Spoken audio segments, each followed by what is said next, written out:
Ngiyabingelela ngempela lapho nginibingelela ku Lady D Wisdom Corner. Lady D's Wisdom Corner phinde sithi ke Lady D TV. Siyanibingelela emakhaya. Namhlanje kuyinjabulo enkulu kanganani ukuthi phambi kwami kube khona uMakhosi kanti ke hayi bakithi inhlanhla yami nokuthi ngikwazi ukuthi bese eceleni kwakho bangizofunda into eziningi kakhulu kuwena. uMakhosi la uMasikhakhane uyi-spiritual healer, uyi-author kanti futhi uyi-business woman. Thokoza gogo njani? Siyaphila njani gogo? Ngiyaphila. Ngisathathwe ubuhle nje. Ngiyabonga. Ngisathathwe ubuhle nje. Kanti ke igama lithi Makhosi Masikhakhane walithola kanjani? uMasikhakhane comes from ukuthi ubaba ongizalayo uSikhakhane. So ngisawumntwana vele ngangilengteketisa kuthiwa amamboma kuthiwa amaSK. So nethonga elangena my principal ancestor ukhokho kababa wami. Which is uZamo Kuhle uSikhakhane. So that is why it was fitting ukuthi ngibe uMasikhakhane. Ake ngithi ukuthanda kancane izinto ngibuza ukuthi uthola kanjani uyena bani uqondene nawo? Ebungomeni ngathola ngoba ake ngiqale ukuthi ngaqale ngabe umthandazi mina. Oh yeah. Yes, ubizo lami laqala ukuthi ngithandazela abantu nakhona it was an organic gift ekutheni angizange ngimzini umuntu ngothwasa per se.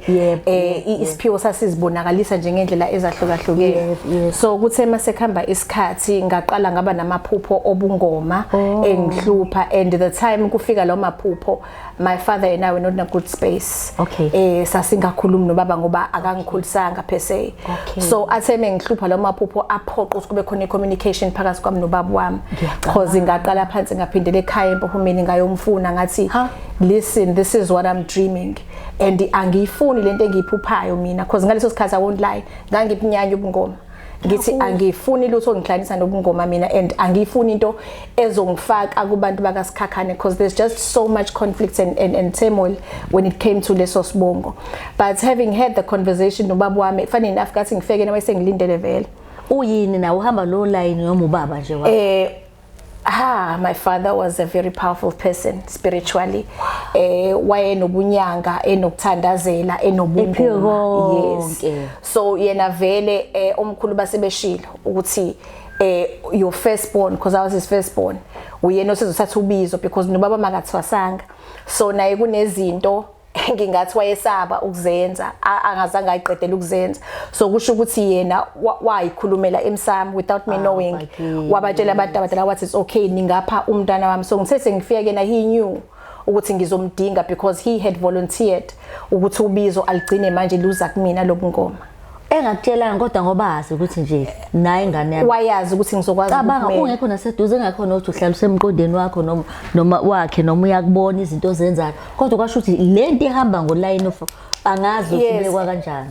Ngicela ukuthi he made it very clear because khona isikhathi la esafika khona ekhaya before I think a year before ashone wenza nje umsebenzi wathi umsebenzi ukuthi kube khona ukuthula einganeni zakhe umsebenzi ukuthi kube right ekhaya and ngenkathi ehlaba lo mbuzi wathi kuthina bantu abami ngoba emhlabeni ngihlulekile ukuthi ngininike umcebo wala ekhaya nawo thathani lana umcebo wala ekhaya ibona ubungoma ngiyavuma ngani nonke.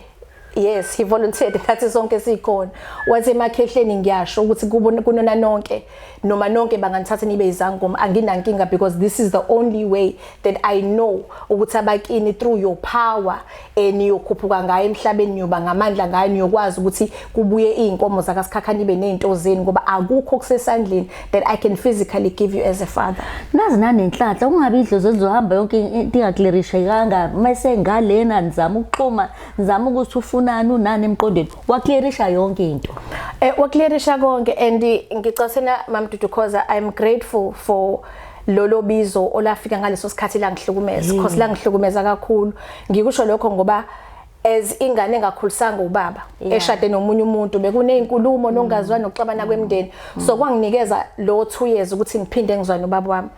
I became best friends with my father. Kulo 2 years we became inseparable.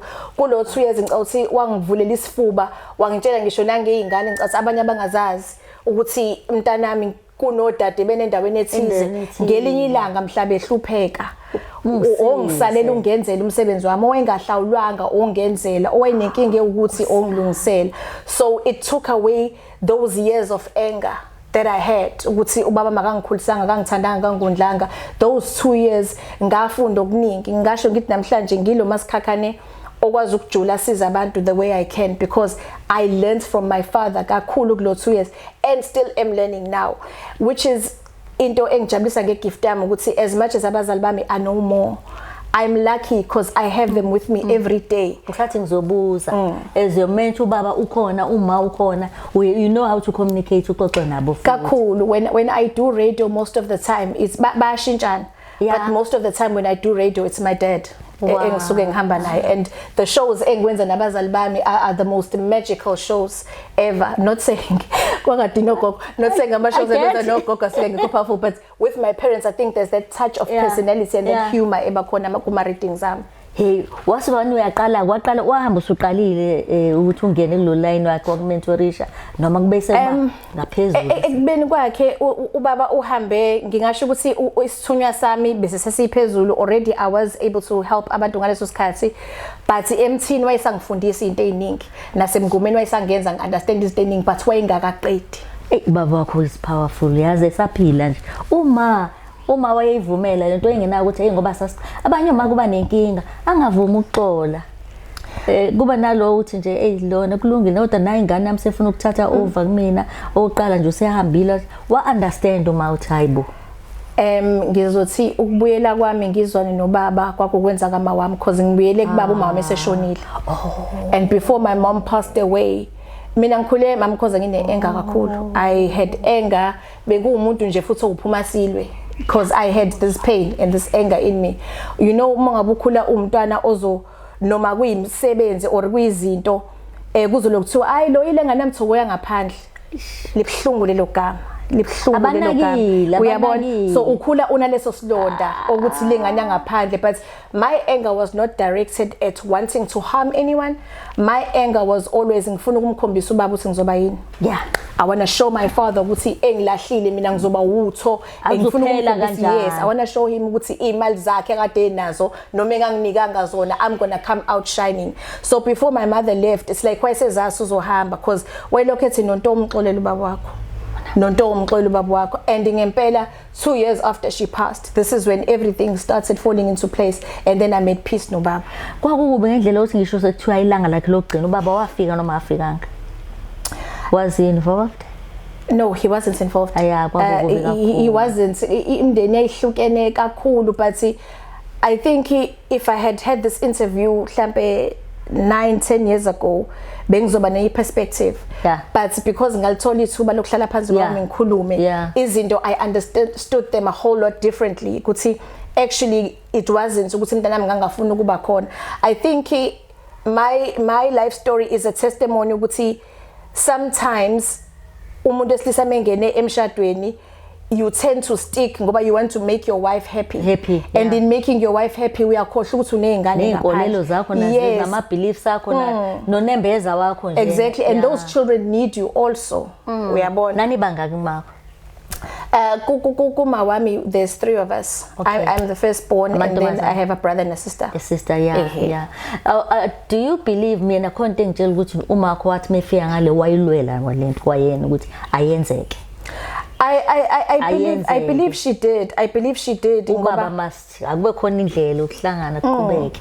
And ngithi wena mamkhoza mangihlangana nabantu even abantu engibalaphayo umuntu methi angizwani nobaba kanjani ngithi yazi ukuthini guys iyeke lento ukuthi umzali awuzwani naye. Okay ingeke umphoqa umzali ukuthi akuthande ngakuthandi kodwa ungakiyeke ukondla ekhaya. If unomama ose Cape Town ukuthi uyakuthuka uthanda ingane zakini ngaphezulu kwakho uyondla uyabona. Mina my mother akasekho emhlabeni ikhaya alishiya ekhaya kubo anginangane ekhona. My sister lives there but kukhona ingane zika aunt wami nabanye cousin bami but la ngithola khona ithuba igrosa ngiyihambisa angibali ukuthi anginangane ehleli lapho because ngicabanga abangasekho which is very important. I think abantu babambelela enzondweni na kwi anger only not realizing ukuthi ngale kwethuni engayikho. We understand because even ugogo ozala ubaba wami noma wami bela emhlabeni babengakhulumisana but guess what manje manginempi mama khehla yahlehla athi ngisalanda ugogo wakho noma wakho bazoyilungisa but emhlabeni babengazwani. So we understand ukuthi masibamba this generational anger akusisizi ngoba ngale kwethuna ayikho yonke nodwa lonto. nina la ngesikhathi utransition uza ngalana ukade umthandazi wagcina uyilenhlo khona ukudideka siba nawo manje mungena sonke siyahamba siyohlola senze yonke into ungene nangu umakhosi lapha ya naye ijazi lakhe lasezawoni lilekise lapha phezulu kube kuninganana kuhlangahlangana nenze kanjani kusuke kuniphoqa nje konke makube kusendlini yodwa noma wakuthatha lokho wathi ngiyabonga wasuhamba lo line noma usahlangahlanganisa. I don't think for me I don't think ukuthi there's a possibility ukuthi ngingathi ngiyabonga unless mhlawumbe qhamuka idlozi lithakathayo noma lenza into wrong then ngingalahla ke but I can't ukuthi ngilahla ubuthandazi. It was my primary gift ngoba sengithi qhamuka ubungoma ngoba mangayichaza nje ngobufishane what is ubungoma. Ubungoma it is ukuvuma kwakho the physical entity wena muntu ukuthi abakamoya bangene emzimbeni wakho to utilize your body, your mind and your spirit. So ngilinganise njengane straw ngithi mina nabantu abadala whether isithunywa or amakhosi you're just like a straw, just like istraw usifake enkomishini sikwazi ukudonsa the liquid from the glass into you. Yes. Nawe as the human vessel udonsa imoya from the other realm ulethe into the existing which is here. You understand? I get you. So labantu they are the core roots of who you are. Bawena ngokuphelele. They drive your life. They know ukuthi ngonyaka othize uyoba no Mercedes, uyoba nomuzi laphi and uyoba nakho as umthandazi uyoba nakho ngesangoma. Amadlozi akho asuke sekunetwork elile sazi ukuthi ngonyaka othize uyohlangana noSibamane wakabani oyomsiza la nala. So if labo bantu ubalahla you are opening up yourself for inkinga eziningi ukuthi uzosizoba. It's almost like impilo yakho isuke isibhaliwe so now uyayicisha usuzozibhalela yona kabusha which is why there are so many challenges.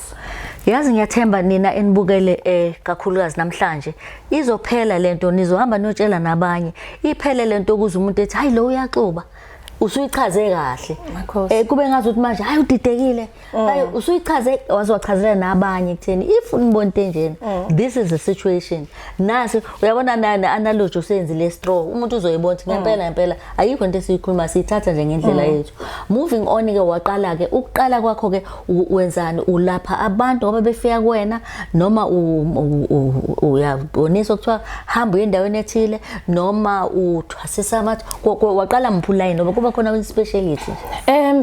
Mina ukulapha kwami njengoba ngumuntu ongathwasanga was very diverse kube ngeke ngithi bekubunono kube ubunono bekuyinto ebiyenzeka nje mina ngibona kubunono esididini nje cause ake ngiqale ngokuthi ukubonisa kwami izinto sometimes mina bengiye ngimxoxela umuntu ngangitshela ukuthi ngiyakuqagela I used to say I'm a good guesser ngisho kanjalo ukuthi ungaboni seseziyaduma kwamanje kwenza ukuthi yazi so mase kufika ekutheni ngize ngikwazi ukuyibona ukuthi ngikwazi ukuhlola ngefone because ngihlole ngo WhatsApp ingakabi khona ivoice note. Uthini wena nge-text without voice note umuntu angangitshela igama lakho ukuthi uba just ukuthi hi I was able to pick up everything about that person and ngabe nginamanga mangithi something I planned I didn't plan it. Ubaba wami nomunye indodakazi obesafunde eCape Town ngaleso sikhathi. Yes. So ubekhuluma nami athi mamboma this and this is happening esikoleni khona umngane wami onenkinga ethisi. So this one day wangitshela ngomngane wakhe ukuthi kunomngane wami onenkinga and I was like yazini niku WhatsApp umngane wakho let me just talk naye don't be the third person because it's going to get lost in translation. So uthe umngane wakhe mekathi unjani. I just started speaking and typing and typing wamangala and then at the end of it all like she was like yonke lento oyishoyo iyona how did you know. Until today I don't know namanje even ekhaya mangabe ngihlola umuntu I will say the most amazing things umuntu akhala athi gogo and I'm like ngithathe leyo ndaba nawe uba ku chance nyanga kumina it's unbelievable ukuthi uNkulunkulu nabantu abadala bangithembe ngento engaka because I realize ukuthi with this much ability kulula ukuthi umuntu can manipulate it and do bad kakhulu kulomhlaba kakhulu but for me to be trusted so much I constantly ask myself why me.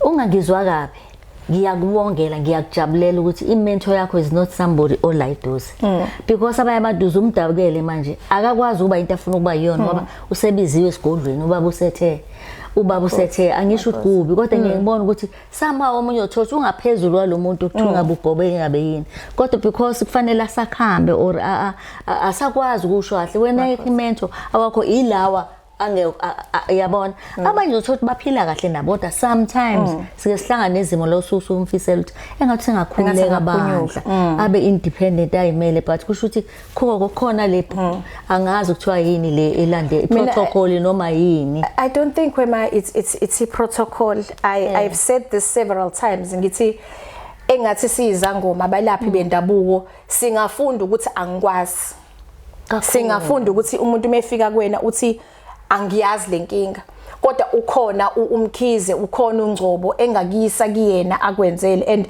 kuyenzeka ukuthi umuntu afike kuwena enesiphiwo ubone ukuthi umdala kunami I can't help you ngizokuthandazisa abakini bakukhombisa indlela because I can't help you because awukwazi ukuthi uthi usukuthertiary level spiritual uze kumuntu grade 2 but I think ukuthi njengabantu abalapha sihlushwa arrogant sometimes nokuba narcissistic ube selfish uthi mina ngeke ngitshele umuntu ngalapha mina ngaliphalaza ngaliphuza ngaliphalaza uyabona protocol engikhalisayo bese manje umuntu usuyamgqilaza because I remember there was a time ngingakabi nemoto I just started radio so uthola ukuthi ekhaya there's like 150 200 people egcekeni and then umfana wami mhlambe wayesanonyaka if not inyanga and I remember this one incident ukuthi wagula wafanele ngimphuthumise kaDokotela so ngavala umsebenzi and abantu egcekeni bathi hayi ngeke gogo onemoto akadumise ngathi kubona cha ngizogibela itaxi ngisoka Gezibuso going to town and they're like but no gogo kunokuthi kusheshe and my response to them was like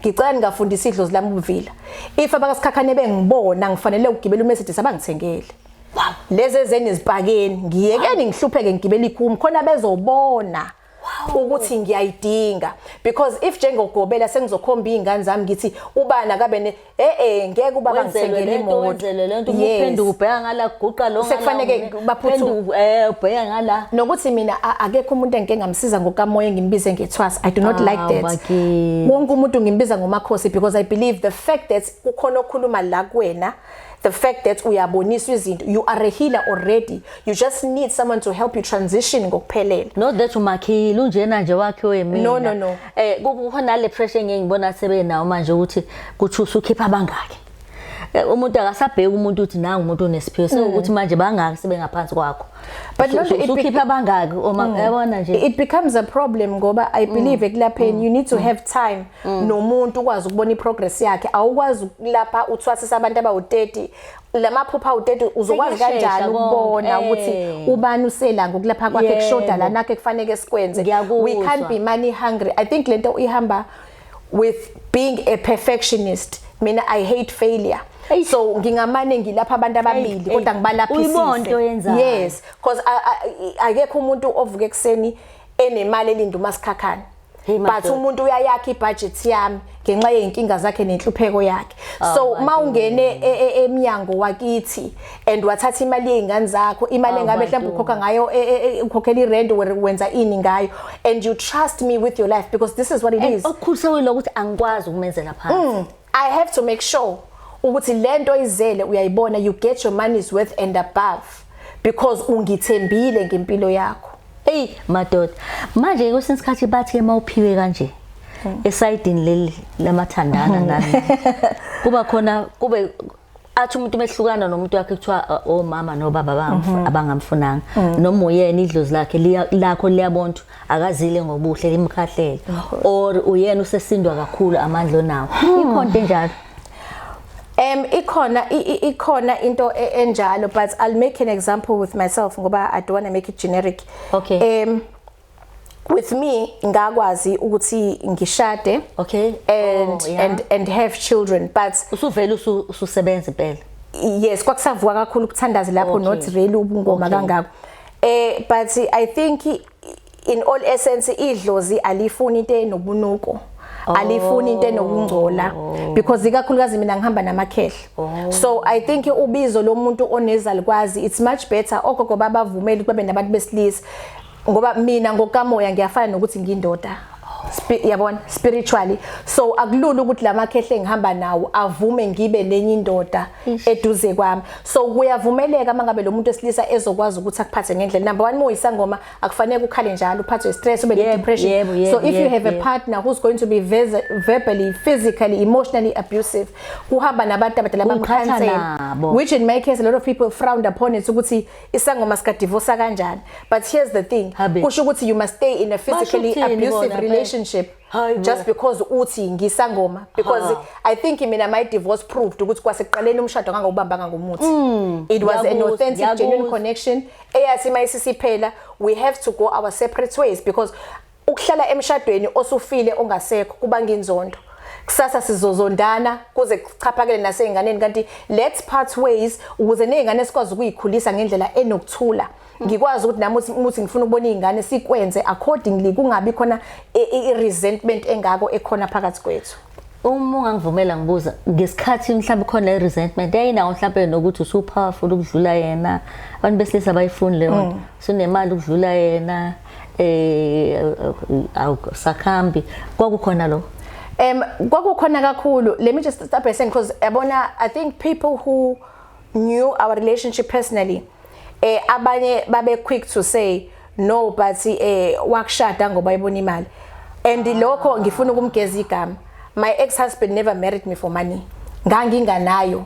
I had no home, I had nothing. He became my home. You understand? Sasihlupheka naye, sasihamba naye siye empophomeni siyothandaza sithi ngenye ilanga kuyovuma kuyovuleka. Bemhleka abantu ababangani bakhe ngaleso sikhathi. Ukuthi kodwa wasifunani lesangoma. Owethu umjolo wawusemfuleni ukuthi asihambe siyongena empophomeni siyothandaza. Things went out of control mase kuvuleka impumelelo. I never changed. Okay. Imali ayizange ngishintshe. But uyabona entweni uma ngabe umuntu ezo allow ukuthi kube nabangana sebezofaka ubhozo ukuthi umfazi ukudonsa ngekhala, because wayekwazi ukuthi makuthiwa mina kugcwele ngiyasebenza athi I'll take care of the kids, ngizobona endlini ukuthi kudliwani, ngizopheka, ngizokwenzani. We were a unit. But mase kuzongena abangani sebethi umngala umfazi wakhe udonsa ngekhala, usekwenza ukuthi nawe ibehavior yakhe isishintshe, so influenced by abantu abangaphandle, isihamba kuze kufike la seku abusive corner. It's now physical, it's now verbal, it's now sleeping around with just any person you can find. It's now tarnishing my image. So kuhamba nabantu phila kahle lento sekwazi ukuzenza, uyabona ngiyothi kuyasebenzeka yena sezimfaka kwenye iligi manje. And as a woman angikwazi mina ukuphila, because mina ngumuntu onamaphupho, impilo emayiphele emngomeni. I like acting, ngiyakuthanda ukubhala. So mase ngithi ngiyakhuluma la endlini ngithi for example ngesikhathi ngibhala incwadi, so fanele ngikhulume nomuntu oyipublisher yami ukuthi okay ama notes ethu, because we correspond intambama naye siqedisene nathi ngiqedile okay ama notes sengihambe ngafika la, uma ngisefoni nalowo muntu ningenza isilima senyajola, you go to auditions yabona. At some point you realize ukuthi azukuthini, kusho ukuthi my relationship nawe means mina fanele ngivaleleke ngingaphumeleli, ube yileyo nto nje unomphele ezofaka imali kodwa iprogress ungayiboni. Manje mase kwenze nje mhlambe manje asithi ngenze nomno ngawe example, angazi isimo sakho sinjani kodwa kube ukuthi nango lethe ogogo ungambona kanjani? I don't know. At this point I don't think, because after my divorce I think iziningi kakhulu into engidlule kuzona ngalo yamshado, almost being killed and given ama case engahona wami. So abazali bami bathatha isinqumo. My father literally said angisafuni indoda eduze kwakho. Because he said it out of anger, but I know bayazi ukuthi ngumuntu, because now it's been almost 7 years ngaphuma emshadweni. So I think ukuthi when the time comes, kakhulu, they're very protective of me. I think when the time comes I will know ngoba that person will give me peace. That man would give me peace. That man will not make me question his love for me. I will not have a minute lang zozibuza khona how he feels. How I think I will see ngezenzo zakhe ukuthi this is the person who's here for me, because uzo understand ukuthi ngubani. He won't force izinto zakhe zomhlaba upon me. He will understand ukuthi ngumuntu ospend isikhathi esiningi noNkulunkulu. Sometimes I have time to just pray, ngiyikhiphe kubantu. Even my children notes nginesikhathi sokuthi ngithi namhlanje ngicela ungakhulumi namuntu, it's me and God. I just want to pray, I just want to be myself. So I think a relationship with me would be peace. A man who can just allow for me to be my greatest and push me to my greatest as well and support me and give me that peace, a person I can depend on, engathi mangizekele not ngoba kukhona engifuna ngenzele kona, but umuntu engizokwazi ukuthi mangithule kuyena izinto ngazi ukuthi imthwalo yami uzoyithwala and not leave me to deal with things, because if you were in my situation khona ke wathi kumina, Gogo, you need to be a bit soft. Ngathi but how can I be soft ngoba impilo ingenza indoda ngenkani. Ngizikhulisile, and I got into a marriage where I had to be a man, where I had to fight bullies as a woman. I never had anybody have my back in life. Angikwazi sikunjani. Impela futhi engakuhlupha ukuba soft. So athola into eziningi nje uyithola usungena enkingeni obubona kahle wena futhi ngathi IQ yakho is very high. In the sense that ngilwe ngiyibambile leyo ukuthi uma befuna ukuthi ngihambe ngicela nibeke imoto zenu ngene la bazongithengela. Le nto it says a lot about you nendlela oyianalyze ngayo izinto. Ihambisana ne-IQ ngiyayibona. So manje mase seyasegcineni oba ekuningi kakhulu engifisa ukuxoxa nawe. Kodwa sengifisa ukuthi ngayibeki le episode obazoba khona manje. Ngingazange ngimcacisele umlaleli wethu ukuthi usebenza kanjani, utholakalaphi, sekusakuvala kodwa at the same time mangibuya ngihlangana nawe sobe siqhubeke ngempilo yakho siqale ngawe before size emsebenzini wakho. Namanje sengiqalile ngawe sengisemsebenzini wakho manje. Awusichazele. Okay, so everything yayincwadi yonke into tholakalaphi yabona nje. Ngiyabonga. Okay, so in terms of ukusebenza angisawenza ama face to face consultation kanje. Okay. And that is because of ukungena kwama radio. Ungena kwama radio I think kungilandela ubutha kakhulu because istyle sami sokusebenza ukufundisa abantu iqiniso. I came onto radio ngoba nami ngihluphekile kakhulu emhlabeni, and I got to teach abantu ukuthi you don't always need isangoma, you can do things on your own. You don't always have to consult ungenza 1 or 2 or 3 uphili okusho ukuthi mhlambe it stepped on certain toes and uthatha so sustainekayo. Yes, so ngihlasele kakhulu, ngithengelwe inkabi kakhulu. I've escaped death too many times to the point that the last incident savuka nezingane zami nje amadoda egcwele indlu nezibhamu, but ke ababethi bazokwenza kwenzekanga. So it became so traumatic for my children to the point ukuthi bazibacela ukuthi mama, can you separate impilo yakho yokusebenza nathi as a family. So as much as I miss those moments where abantu bami, because sometimes khona abantu bebefika bethi Gogo, I just want to hug, I just want to see you, angifune muthi, I just want to talk, I feel better makhona wena. I miss those moments because I can't do that anymore. Now noma abantu befika bezogeza, there has to be security there. You come close, you might be in danger because I don't know ukuthi what are you here to do. So now seku virtual yonke into. Ukulapha kwami has been forced ukuthi kube stream eyodwa. Inhlanhla buvele uniwe nalo line WhatsApp what. I think ngangiprepare because I don't know ngabe ngenze njani. I think ngangiprepare ngalento ka WhatsApp ukuthi bona ukuthi uyakwazi ukuyenza lento, bona ukuthi uyakwazi ukuhlola umuntu e-radio, because now it becomes so easy because anginayo i-clientele yase KZN kuphela. I've got a huge clientele in UK, in America as well. Really? So what happens? Umuntu film phone and then actually bathi birth dates nani cha wena kwenze kanjani? Mina actually if umuntu efuna ukuhlola, all I need ukuthi on radio angidinga shika. Methe thokoza nje, I can just tell them what's wrong. Mesihlola personally via WhatsApp. Mesho igama lakhe nesibongo siyahlola. Kasikhakhana I have a policy. If umuntu efaka imali yokuhlola mesathi Gogo inkinga yami umlenze nani ngikubuyisela back imali yakho because you've done my job for me. I'm a perfectionist. I want you to say nothing. Let me tell you what is wrong. If kuukuthi angifikanga ke lapho, then let's revisit. Ngibuze abantu abadala ukuthi yini, because sometimes khona umuntu ofika esangomeni ngithi mina ama phantom illnesses. Okusho ukuthi mhlawumbe uyasuka ekhaya uphethwe ikhanda, ikhanda likuphethe, usukunyiswe ngoba khona okunye okuzofanele kufanele kuvele bese uthona awulibonanga leli ikhanda, so nalokho usho njalo alisakuphethe, belivele lingakuphethe ubuhlushekise so that you can come and hear what is it le inkinga kuwena. Ngeke ngiqede ngingabuzanga ukuthi yini lento abangayi-understand abantu amaqiniso abangawafuni.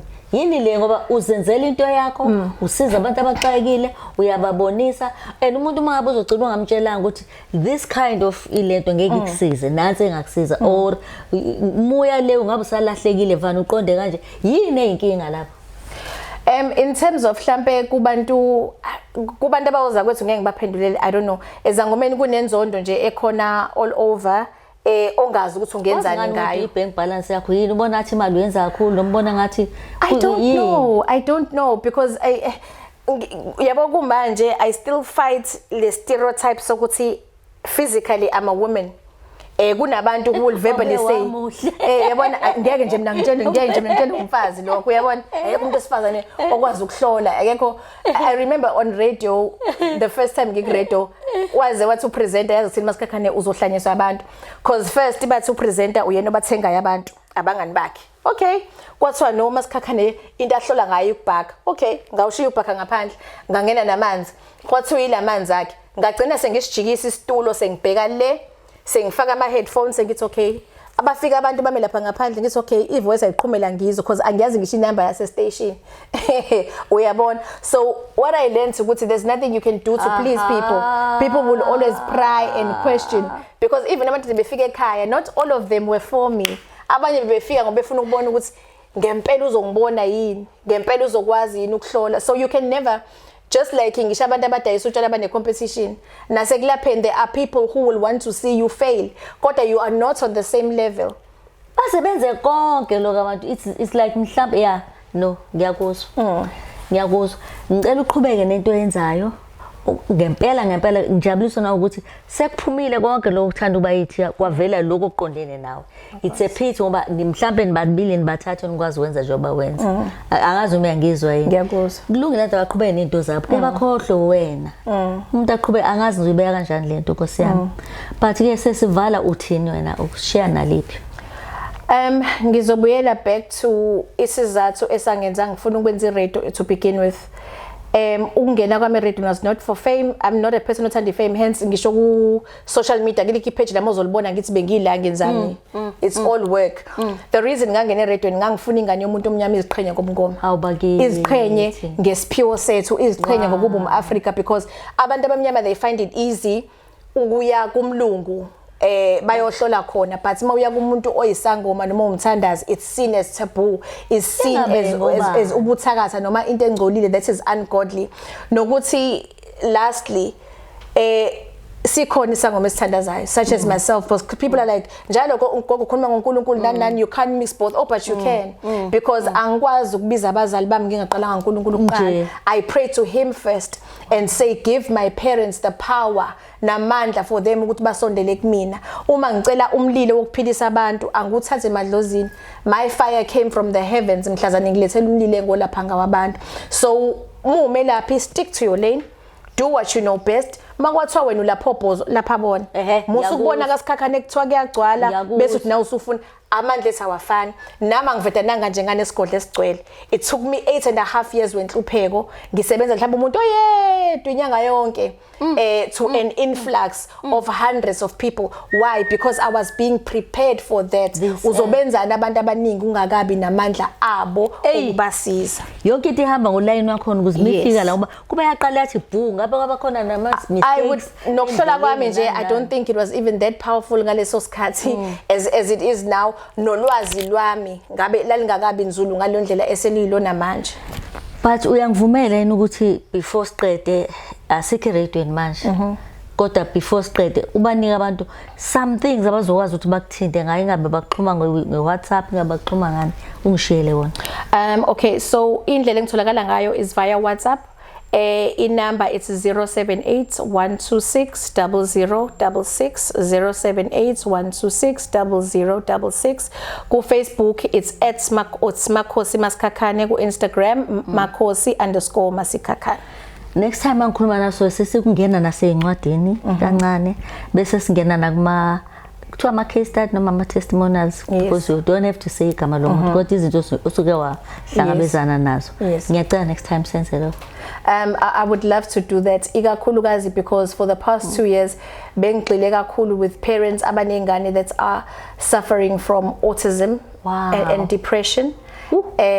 Being a person who's autistic myself, so I discovered because I discovered ukuthi isikhathi esiningi abazali do not know how to see certain ama signs einganeni, and the first thing is abantu abamnyama we tend to say ingane nesilwane or ithakathiwe. So I've been blessed ukuthi kube khona abazali who've allowed me into their children's life and also assisted them in understanding ukuthi this is not witchcraft, but it's a certain condition that you need a doctor to work with. Ngoba kukhona mina ukuhlola kwami, I think it's unique because even on radio it's not always about uthakathiwe. Sometimes ngiyakwazi ungena emzimbeni womuntu and say unesifo senhliziyo, unama gallstones, so hamba uye kudokotela and have that checked out. It's not everything that is traditional. Sometimes it's a western ailment that we can't do anything about as abalaphi bendabuko.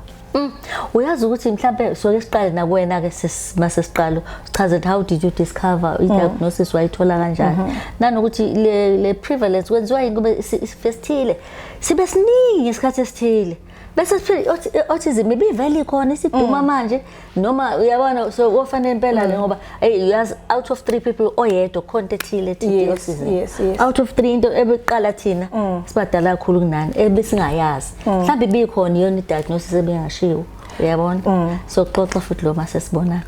Ngiyabonga kakhulu Makhosi.